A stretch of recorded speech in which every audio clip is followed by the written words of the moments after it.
माता दी, जय श्री कृष्णा। स्वागत है आपका मेरे इस धार्मिक चैनल माँ प्रमाणिक कृपा @अनिता धार्मिक ज्ञान पर। पुरुषोत्तम मास भगवान श्री हरि को अत्यंत प्रिय है और इस मास में कथा सुनने से जीवन के सारे कष्ट दूर होते हैं, दरिद्रता दूर होती है और हमें सही राह मिलती है, सुख और शांति की प्राप्ति होती है। तो आइए श्रद्धा और भक्ति के साथ आज का पावन अध्याय प्रारंभ करते हैं। भक्तों, अगर आप भी भगवान विष्णु से श्रद्धा रखते हैं तो कमेंट में जय श्री हरि जरूर लिखिएगा। अब मैं आपको पुरुषोत्तम मास महात्म्य का 12वां अध्याय सुनाने जा रही हूँ।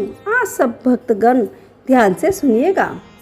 सूत जी बोले, हे मुनि श्रेष्ठ, अब मैं आपको उस कथा का सार सुनाता हूँ जिससे उस तपस्विनी कन्या के अगले जन्म, द्रौपदी के जीवन और पुरुषोत्तम मास के महान प्रभाव का अद्भुत वर्णन है। नारद जी ने विनम्र होकर पूछा कि हे प्रभु, जब भगवान शंकर अंतर्ध्यान हो गए तब उस बालिके ने शोक में क्या किया? तब श्री नारायण बोले कि हे नारद, यही प्रश्न एक बार राजा युधिष्ठिर ने भी भगवान श्री कृष्ण से किया था। अब वही कथा मैं तुम्हें सुनाता हूँ। श्री कृष्ण बोले कि हे राजन, शिव जी के चले जाने पर कन्या अत्यंत दुखी हो गई। वह भय और शोक से व्याकुल होकर रोने लगी। उसका शरीर तपस्या से पहले ही क्षीण था। अब दुख की अग्नि ने उसे और भी जला दिया। वह ऐसी प्रतीत होती थी जैसे अग्नि में जली हुई कोई लता हो। समय बीतता गया। अंततः काल के प्रभाव से आश्रम में ही शरीर त्याग कर बैठी। हे राजन, उसी समय यज्ञसेन नामक राजा ने एक महान यज्ञ किया। उस यज्ञ कुंड में एक दिव्य तेजस्विनी कन्या उत्पन्न हुई। वही कन्या आगे चलकर राजा द्रुपद की पुत्री द्रौपदी के नाम से प्रसिद्ध हुई। पूर्व जन्म की वही तपस्विनी कन्या अब द्रौपदी के रूप में जन्मी थी। उसका स्वयंवर हुआ जिसमें अर्जुन ने मछली की आंख भेद कर उसे प्राप्त किया, परंतु आगे चलकर उसे अत्यंत कष्टों का सामना करना पड़ा। दुर्योधन के सभा में दुशासन ने उसे केश पकड़कर उसे अपमानित किया। उस समय उसने अत्यंत व्याकुल होकर मुझे पुकारा, हे कृष्ण, हे कृष्ण, दीन बंधु, अब मेरा कोई नहीं है, आप ही मेरे रक्षक है। प्रथम पुकार में मैंने उसकी ओर ध्यान नहीं दिया क्योंकि उसने पूर्व में पुरुषोत्तम मास का अनादर किया था, परंतु जब उसने पूर्ण समर्पण भाव से पुनः मुझे पुकारा तब मैं तुरंत वहां पहुंचा और उसकी लाज की रक्षा की। श्री कृष्ण आगे बोले कि हे राजन, द्रौपदी मेरी अत्यंत प्रिय भक्त थी, परंतु पुरुषोत्तम मास का अपमान करने के कारण उसे कष्ट सहना पड़ा। जो पुरुषोत्तम मास का तिरस्कार करता है उसका पतन निश्चित ही है और जो भक्तों को पीड़ा देता है वह मेरा सबसे बड़ा शत्रु होता है। इसके बाद श्री कृष्ण ने पांडवों को आश्वासन दिया कि वे उनके शत्रु का नाश करेंगे और उन्हें पुनर्राज्य प्राप्त होगा। उन्होंने कहा कि हे पांडवों, तुम पुरुषोत्तम मास का विधि पूर्वक व्रत और पूजन करो, इससे तुम्हारा कल्याण होगा। फिर श्री कृष्ण द्वारका जाने लगे। पांडव अत्यंत भावुक होकर बोले कि हे प्रभु, आप ही हमारे जीवन है, हमें कभी मत भूलिए। श्री कृष्ण प्रेम पूर्वक उन्हें समझाकर द्वारका लौट गए। उनके जाने के बाद पांडवों ने तीर्थों में भ्रमण किया और पुरुषोत्तम मास आने पर विधि पूर्वक व्रत किया। 14 वर्षों के पश्चात श्री कृष्ण की कृपा से उन्होंने अपना राज्य पुनः प्राप्त किया। सूत जी अंत में कहते हैं कि हे मुनियों, पुरुषोत्तम मास का महात्म्य इतना महान है कि उसे पूर्ण रूप से कोई नहीं जान सकता। स्वयं भगवान ही इसके संपूर्ण प्रभाव को जानते हैं। जो मनुष्य श्रद्धा और नियम पूर्वक इस मास का पालन करता है वही वास्तव में धन्य और पूजनीय होता है। इस प्रकार पुरुषोत्तम मास का 12वां अध्याय संपूर्ण हुआ। अगर आपको मेरा 13वां अध्याय सुनना है और इसके पीछे आगे क्या हुआ ये कथा सुननी है तो आप मेरे इस चैनल माँ प्रमाणिक कृपा @अनिता धार्मिक ज्ञान को सब्सक्राइब करना ना भूलें और मेरे इस वीडियो को लाइक शेयर जरूर करें। और भगवान श्री कृष्ण विष्णु भगवान का आशीर्वाद प्राप्त करें। अब मैं आपको बृहस्पति देव की दूसरी कहानी सुनाने जा रही हूँ। आप सब ध्यान से सुनिएगा। प्राचीन काल में एक ब्राह्मण रहता था। वह बहुत निर्धन था। उसके कोई संतान नहीं थी। उसकी स्त्री बहुत मलिनता के साथ रहती थी। वह स्नान नहीं करती, किसी देवता का पूजन भी नहीं करती। इससे ब्राह्मण देवता बड़े दुखी थे। बेचारे बहुत कुछ कहते थे, किंतु उसका कुछ परिणाम नहीं निकला। भगवान की कृपा से ब्राह्मण की स्त्री के कन्या रूपी रत्न पैदा हुआ था। कन्या बड़ी होने पर प्रातः स्नान करके विष्णु भगवान का जाप व बृहस्पतिवार का व्रत करने लगी। अपने पूजन पाठ को समाप्त करके विद्यालय जाती थी तो अपनी मुट्ठी में जौ भर के ले जाती और पाठशाला के मार्ग में डालती जाती। तब ये जौ सुवर्ण के जो जाते लौटते समय उनको बीन कर घर ले आती। एक दिन वह बालिका सूप में उस सोने के जौ को फटक कर साफ कर रही थी। उसके पिता ने देख लिया और कहा कि हे बेटी, सोने के जौ के लिए तो सोने का सूप होना चाहिए। दूसरे दिन बृहस्पतिवार था। इस कन्या ने व्रत रखा और बृहस्पति देव से प्रार्थना करके कहा कि मैंने आपकी पूजा सच्चे मन से की हो तो मेरे लिए सोने का सूप दे दो। बृहस्पति देव ने उसकी प्रार्थना स्वीकार कर ली। रोजाना की तरह वह कन्या जौ फैलाती हुई जाने लगी। जब लौटकर जौ बीन रही थी तो बृहस्पति देव की कृपा से सोने का सूप मिल गया। उसे वह घर ले आई और उसने जौ साफ करने की लगी, परंतु उसकी माँ का वही ढंग रहा। एक दिन की बात थी कि वह कन्या सोने के सूप में जौ साफ कर रही थी।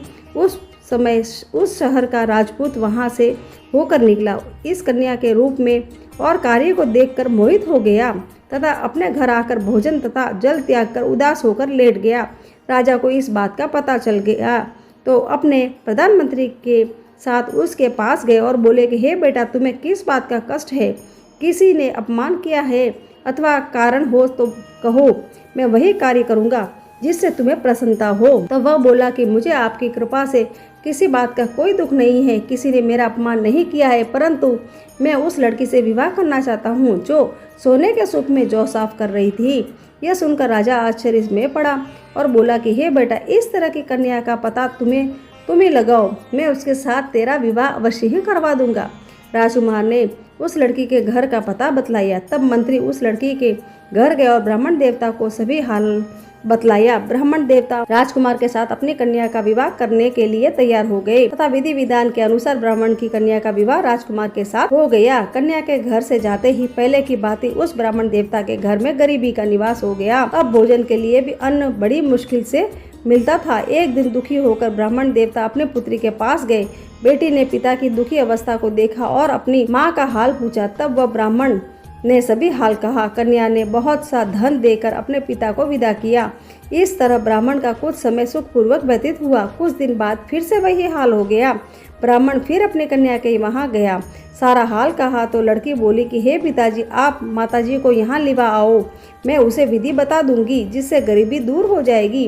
वह ब्राह्मण देवता अपनी स्त्री को साथ लेकर पहुँचे तो अपनी माँ को समझाने लगी कि हे माँ, तुम प्रातःकाल प्रथम स्नान आदि करके विष्णु भगवान का पूजन करो तो सब दरिद्रता दूर हो जाएगी। परंतु उसकी माँ ने एक भी बात नहीं मानी और प्रातःकाल उठकर अपनी पुत्री के बच्चों की जूठन को खा लिया। इससे उसकी पुत्री को भी बहुत गुस्सा आया और एक रात को कोठरी में सभी सामान निकाल दिया। अपनी माँ को उसी में बंद कर दिया। प्रातःकाल उसे निकाला तथा स्नान आदि करा के पाठ करवाया तो उसकी माँ की बुद्धि ठीक हो गई। फिर प्रत्येक बृहस्पतिवार को व्रत रखने लगी। इस व्रत के प्रभाव से उसके माँ बाप बहुत ही धनवान और पुत्रवान हो गए। बृहस्पति देव जी के प्रभाव से इस लोक में सुख भोग कर स्वर्ग को प्राप्त हुए। इस प्रकार मेरी दोनों कहानियां समाप्त हुई। बृहस्पतिवार के दिन इस नियम का पालन करना चाहिए। बालों में तेल नहीं लगाना चाहिए, बालों को धोना और कटवाना भी नहीं चाहिए, शेविंग भी नहीं बनवानी चाहिए, घर में पोछा नहीं लगाना चाहिए, धोबी को कपड़े नहीं देना चाहिए और नाखून भी नहीं काटना चाहिए। बृहस्पतिवार का व्रत अत्यंत फलदायी है। इस दिन उपवास करने और व्रत कथा सुनने वालों पर बृहस्पति देवता प्रसन्न होकर उनकी मनोकामनाएं पूर्ण करते हैं।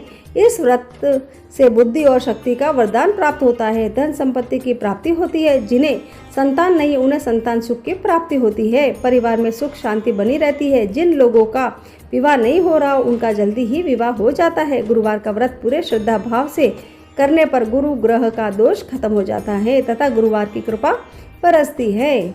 अब मैं आपको कथा सुनाने जा रही हूँ, आप सब ध्यान से सुनिएगा। एक बार एक गांव में ननंद भाभी रहती थी।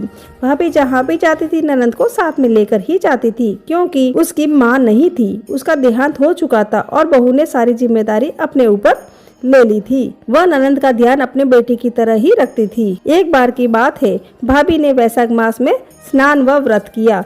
तब वह पीपल सींचने जाती थी तो वह अपनी ननंद को भी साथ में लेकर जाती थी। भाभी जैसे जैसे पूजा करती थी ननंद भी वैसे वैसे ही पूजा करती थी। तब पूजा करते समय भाभी हाथ जोड़कर विनती करती थी कि पीपल देवता मुझे एक लड़का दे दो।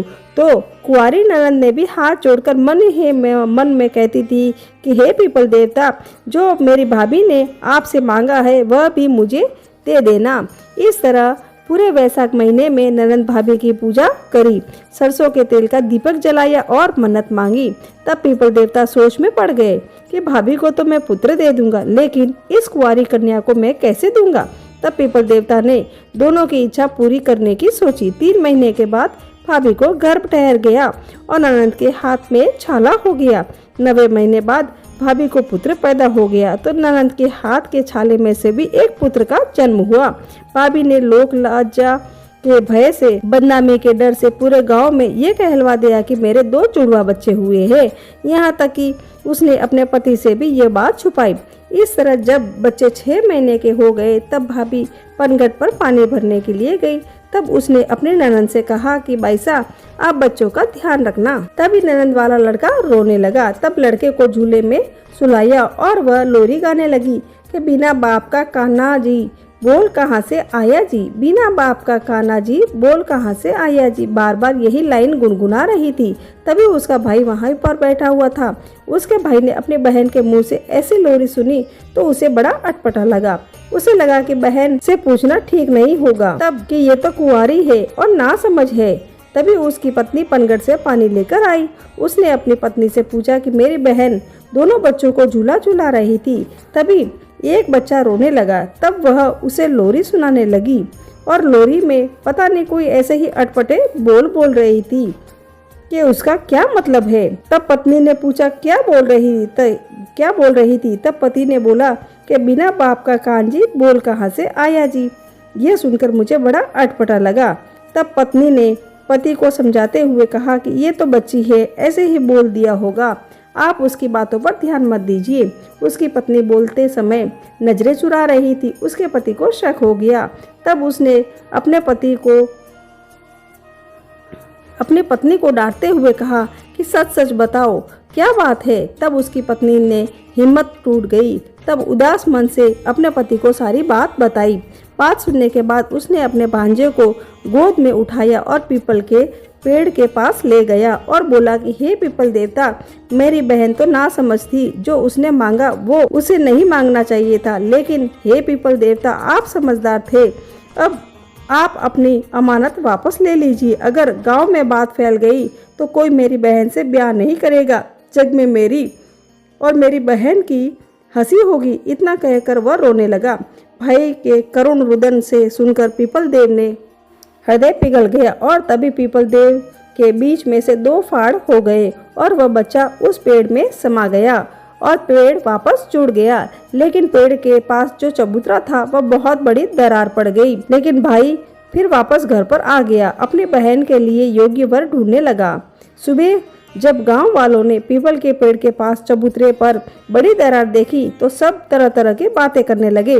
कोई कह रहा था कि पीपल के पास किसी ने मुड़ चला दी है, तो कोई कह रहा था कि इसमें से लक्ष्मी नारायण प्रकट हुए होंगे, तो कोई कह रहा था इसमें से शनि भगवान प्रकट हुए होंगे, तो कोई अलग अलग बातें कर रहा था। और उसमें से कोई कहता था कि कहीं भूत तो बाहर नहीं आया होगा।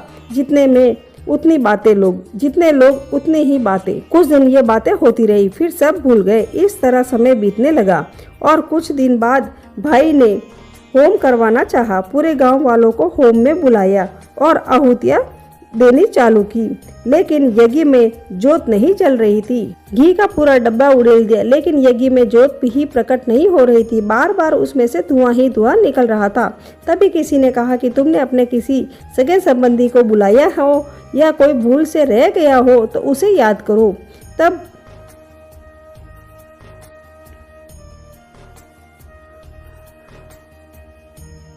भाई ने कहा कि मैंने सभी को बुलाया है, कोई बाकी नहीं है। तब किसी बुजुर्ग ने कहा कि तुम्हारी कोई मुंह बोली बहन हो या बुआ हो, भतीजी हो या दोहिती हो या दोहिता हो, कोई भी हो, भांजा हो, उसे बुलाओ। लेकिन भाई ने कहा कि मेरी एक ही बहन है, वो भी कुंवारी है और वो मेरे पास है, तो मैं किसे बुलाऊं? लेकिन मेरी मुंह बोली बुआ है। तो लोग ने कहा कि तो उसे बुलाओ। तब वह मुंह बोली बुआ को बुलाया गया, लेकिन फिर भी यज्ञ में जोत नहीं चल रही थी। तब गांव के सरपंच ने कहा कि ये तो बड़ी अपशगुन की बात है, किसी पंडित महात्मा को पूछना पड़ेगा। तब गांव के बाहर से वेद ज्ञाता पंडित को बुलाया और उन्होंने पूरी बात बताई। वह पंडित बहुत बड़ा वेद शास्त्र का ज्ञाता था। उसने थोड़ी देर आंखें बंद कर ध्यान लगाया। पता चला, तब उसने कहा कि अपने भांजे को लेकर आओ, तभी यज्ञ संपूर्ण होगा। तब उस व्यक्ति ने कहा कि मेरे कोई भांजा नहीं है, मेरी बहन अभी कुंवारी है, भांजा कहाँ से आएगा? तभी पंडित ने कहा कि पीपल देव ने तुम्हारी बहन को बेटा दिया था, तो उसी भांजे को लेकर आओ, तभी तुम्हारा यह यज्ञ संपूर्ण होगा। तब सभी गांव वालों ने भाई को पूरी बात पूछी। तब भाई ने गांव वालों के सामने अपनी सारी बात समझाई और सारी सच्चाई बताई। तब सभी गांव वालों ने भाई को समझाया कि बेटा, इसमें शर्मिंदा होने की कोई बात नहीं है, पीपल देवता ने तुम्हारी बहन को बेटा दिया है, ऐसी किस्मत किसी की नहीं होती। तब सभी गांव वाले पंडित, भाई भाभी ढोल नगाड़ों के साथ पीपल देवता के गीत गाते हुए पीपल के पेड़ के पास पहुंचे और भाई ने माफी मांगी। हे पीपल देवता, मैंने बदनामी के डर से मैंने अपना भांजा आपको सौंप दिया था, अब मैं अपना भांजा आपसे वापस मांगता हूँ। हे पीपल देव, मेरा भांजा मुझे वापस दे दो। तभी देखते ही देखते पीपल के 2 फाड़ हो गए और उसमें से उसका भांजा बाहर आया। उसी समय उसकी बहन के आंचल से दूध की धार बेटे के मुंह पर गिरी। तब पूरे गांव वालों को यकीन हो गया कि यह इसी का पुत्र है। तब सभी धूमधाम से गाजे बाजे से पीपल देवता को गीत गाते हुए पीपल देवता से पैदा हुए पुत्र को घर पर लेकर आए।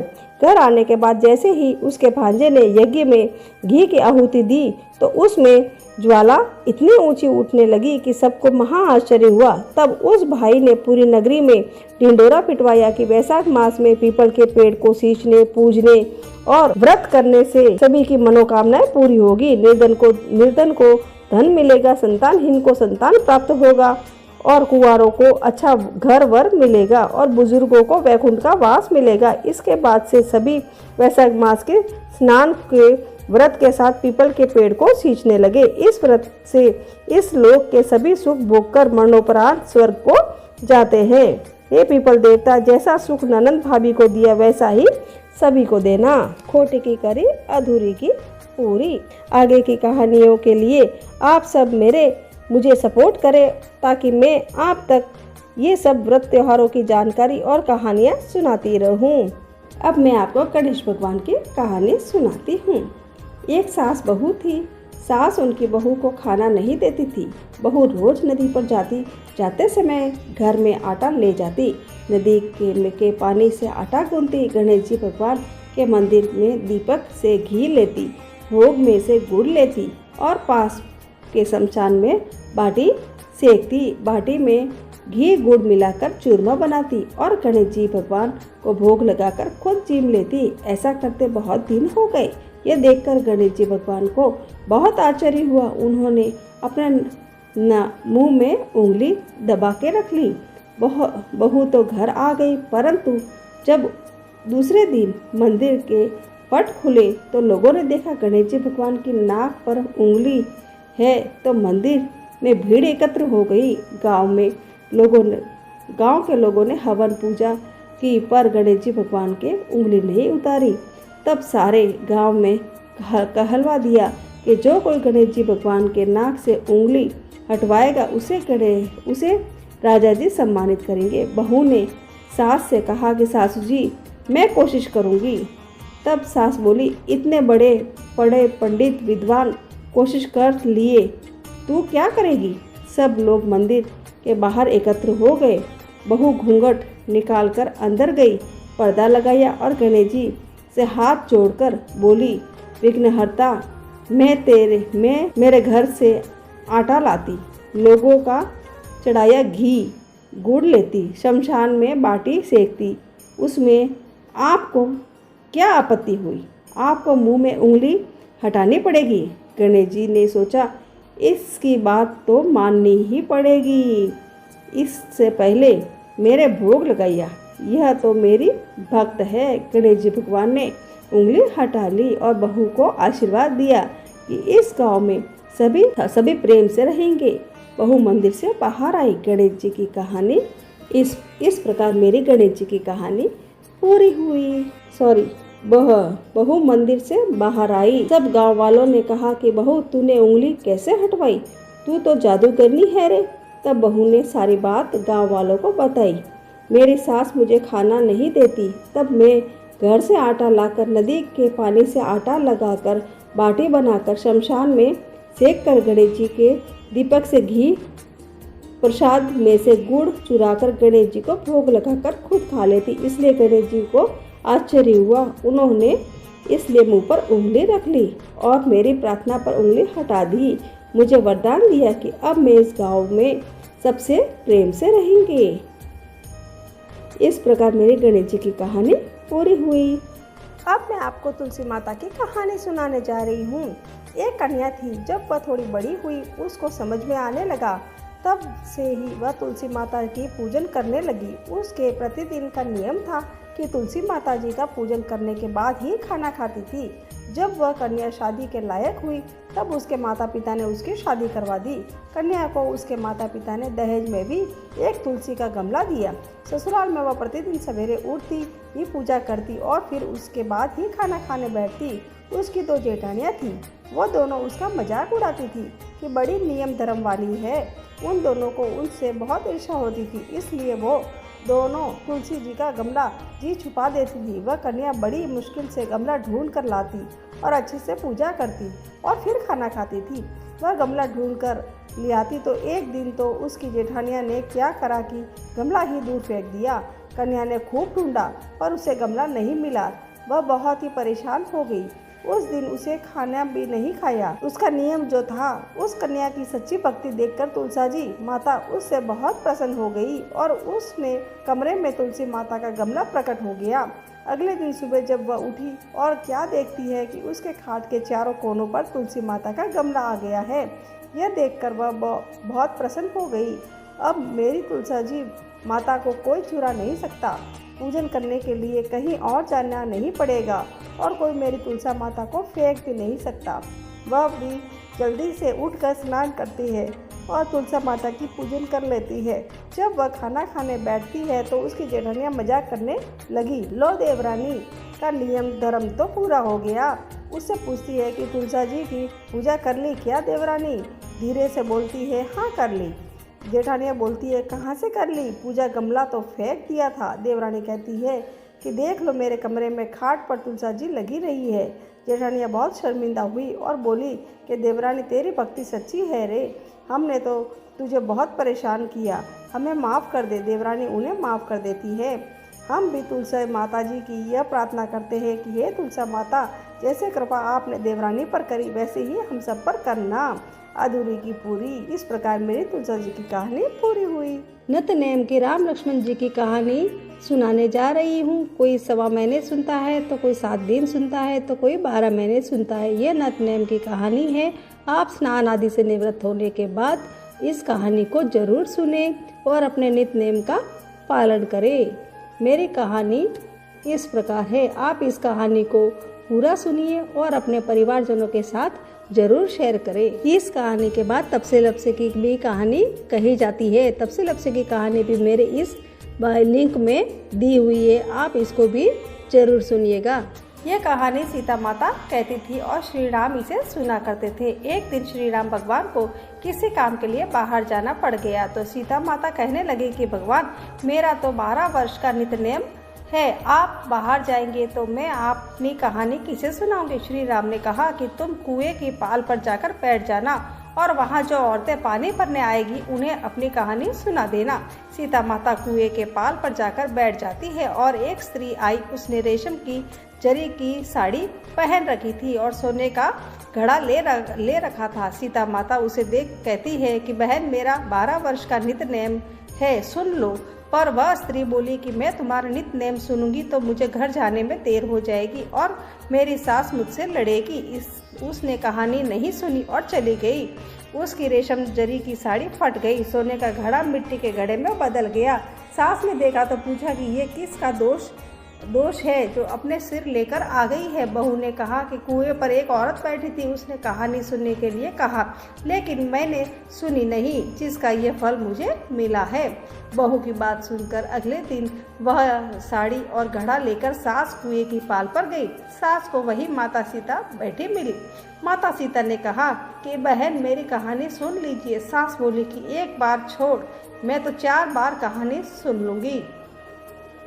राम आए लक्ष्मण आए, देश के पुजारी आए, नित नेम का नेम लाए, आओ राम बैठो राम, तपे रसोई जियो राम, माखन मिश्री खाओ राम, दूध बताशा पियो राम, सुत के पल का मोठो राम, शाल दुशाला पोठो राम, शाल दुशाला ओढ़ो राम, जब बोलूं जब राम ही राम, राम सवारे सबके काम, खाली घर भंडार भरेंगे, सबका बेड़ा पार करेंगे, श्री राम जय जय राम।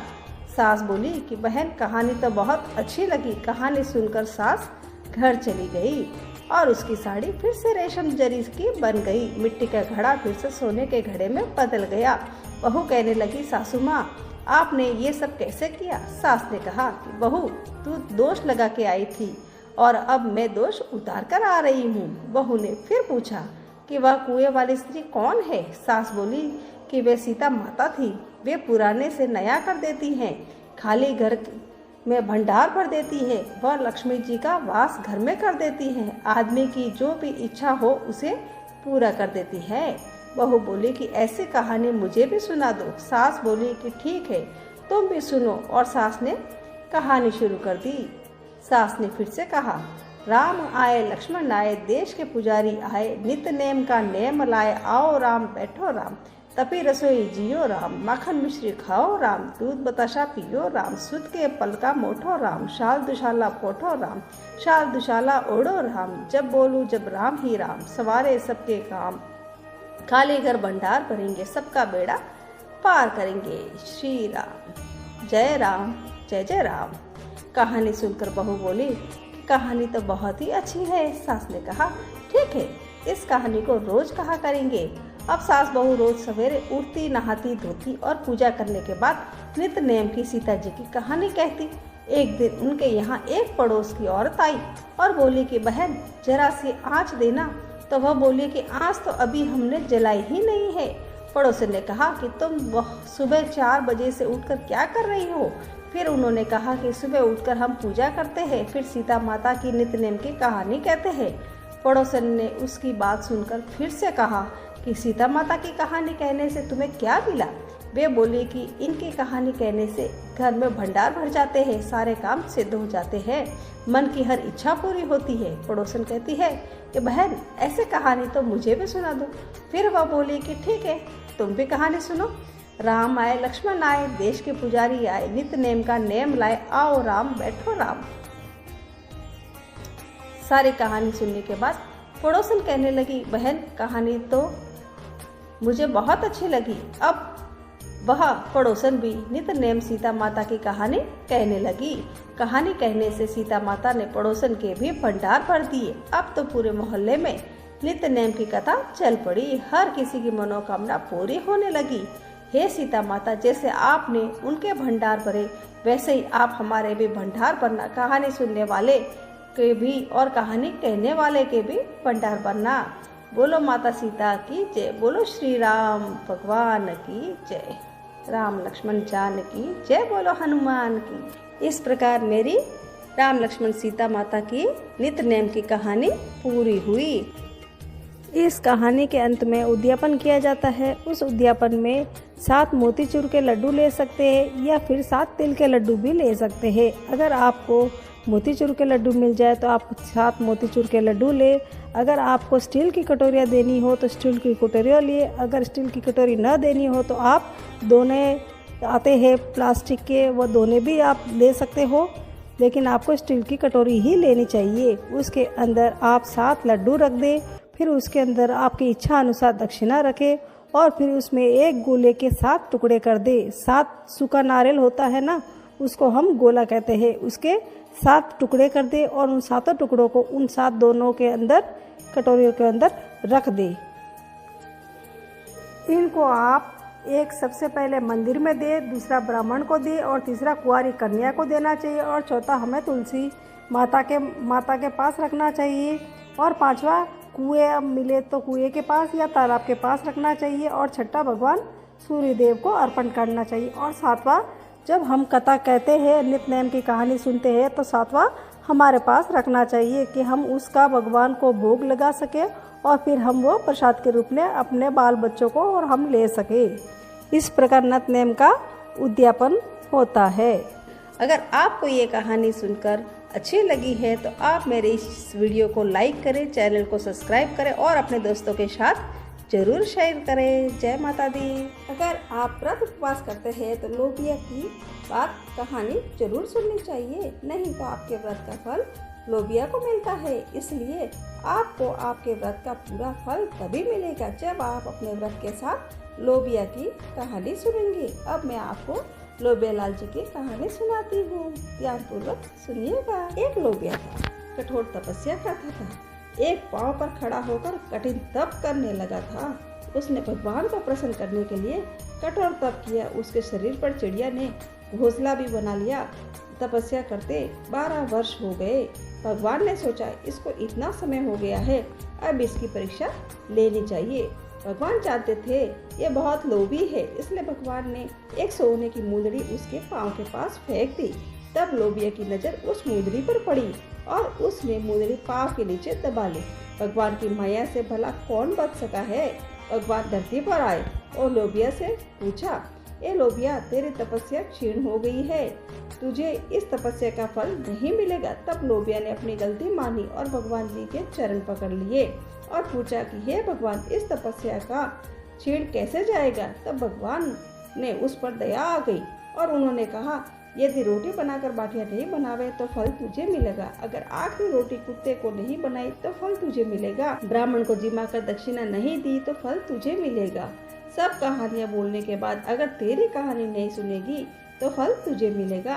तभी से सभी व्रत की कहानी सुनने के बाद लोबिया की कहानी सुनी और कही जाती है। तो भक्तों, ये था पुरुषोत्तम मास के 12वें अध्याय का पान महात्म्य, जो कि आज पूरा होता है और मेरी इसके साथ में सारी कहानियाँ भी समाप्त होती हैं। जो भी श्रद्धा से इन कथाओं को सुनता है उस पर भगवान विष्णु और माता लक्ष्मी की विशेष कृपा बनी रहती है। अगर आपको ये कथाएं अच्छी लगी हैं तो आप मेरे इस वीडियो को लाइक करें, शेयर करें और मेरे चैनल को माँ ब्रह्माणी कृपा @अनिता धार्मिक ज्ञान को सब्सक्राइब करना मत भूलिएगा। मिलते हैं अगले अध्याय के साथ। जय श्री हरि, जय श्री कृष्णा, जय माता दी।